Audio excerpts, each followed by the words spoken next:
కాసేపట్లో సుప్రీంకోర్టులో Chandrababu fibre net case విచారణ జరగనుంది. ఫైబర్ నెట్ కేసులో ముందస్తు బెయిల్ కోసం చంద్రబాబు పిటిషన్ దాఖలు చేశారు. అయితే ఈ ఏపీ హైకోర్టు ముందస్తు బెయిల్ ను నిరాకరించింది. దీంతో హైకోర్టు తీర్పును సుప్రీంలో సవాల్ చేశారు.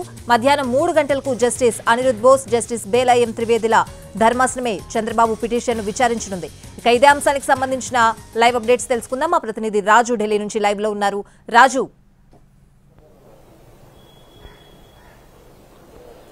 యశ్వతి, ఫైబర్ నెట్ కేసులో ముందస్తు బెయిల్ కోసం చంద్రబాబు వేసినటువంటి పిటిషన్ మరికొద్ది సేపట్లో సుప్రీంకోర్టులో విచారణ జరగబోతుంది. వాస్తవానికి ఫైబర్ నెట్ లో తనకు బెయిల్ ఇవ్వాలంటూ హైకోర్టును ఆశ్రయించారు చంద్రబాబు. అయితే హైకోర్టు నిరాకరించడంతో అదే కేసును సుప్రీంకోర్టులో సవాలు చేశారు.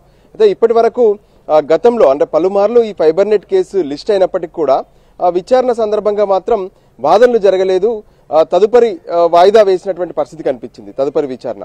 ఎందుకంటే ఇప్పటికే సుప్రీంకోర్టులో స్కిల్ డెవలప్మెంట్ కేసుకు సంబంధించి విచారణ జరుగుతూ వచ్చింది.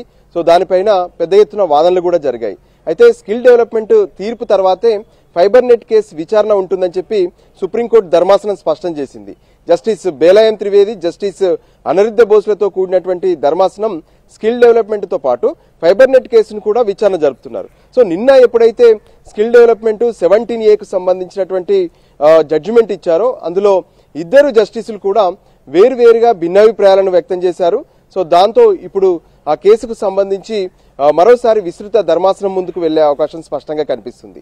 సో ఈ నేపథ్యంలో ఈ రోజు ఫైబర్ నెట్ కేసుకు సంబంధించినటువంటి విచారణ ఎలా ఉండబోతుంది అనేది కూడా ప్రతి ఒక్కరూ ఉత్కంఠగా ఎదురు చూస్తున్నారు. ఎందుకంటే ఫైబర్ నెట్ కేసు అనేది 17A పైన స్పష్టత వచ్చాకే ఉంటుందని చెప్పారు. ఈ కేసుకు సంబంధించినటువంటి వివరాల్లోకి వెళ్తే 2015 నుంచి 18 వరకు జరిగిందని చెప్పి ఇప్పటికే ఏపీసీఐడి స్పష్టం చేస్తుంది. టెండర్లకు అంటే ఏదైతే కేటాయించే విధానం ఉంటుందో దాంట్లో పెద్ద ఎత్తున అక్రమాలు జరిగాయి. టెరాసాఫ్ట్ కంపెనీకి లోపభూయిష్టంగా టెండర్లను అప్పగించారు. అంతేకాదు రాష్ట్ర ప్రజలకు సంబంధించినటువంటి ప్రజాధనాన్ని మొత్తం కూడా 144 కోట్ల రూపాయలను లూటీ చేశారని చెప్పి ఏపీసీఐడి ఆరోపించింది. సో దానికి అనుగుణంగా ఇందులో కూడా 17A వర్తించే అవకాశం ఉంటుంది. కాబట్టి 17A పైన ఒక క్లారిటీ వస్తేనే దీన్ని విచారణ జరుపుతామని చెప్పి గతంలోనే జస్టిస్ అనిరుద్ బోస్, జస్టిస్ బేలాయం త్రివేదులు స్పష్టం చేసినటువంటి పరిస్థితి ఉంది. కానీ ఇప్పటి వరకు దానిపైన క్లారిటీ రాకపోవడం వల్ల ఈ రోజు 3 గంటలకు ప్రారంభమయ్యేటటువంటి విచారణ సందర్భంగా మళ్ళీ అదే ధర్మాసనం జస్టిస్ బేలాయం త్రివేది, జస్టిస్ అనిరుద్ బోస్లు విచారించబోతున్నారు.